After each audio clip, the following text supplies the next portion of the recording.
After every kill, I upgrade my aircraft's caliber, and every death, I decrease it. Current caliber, 7.5 millimeters. These guns are like I'm shooting peas at the enemy. It's insane the number of times I need to hit them.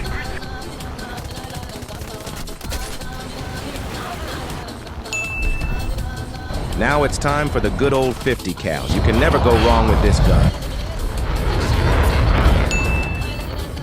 I was chasing this plane forever, and I finally caught him at his airfield.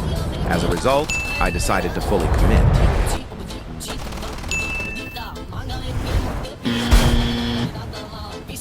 The British 20s can either be great guns or do zero damage. Usually it's more so the zero damage part.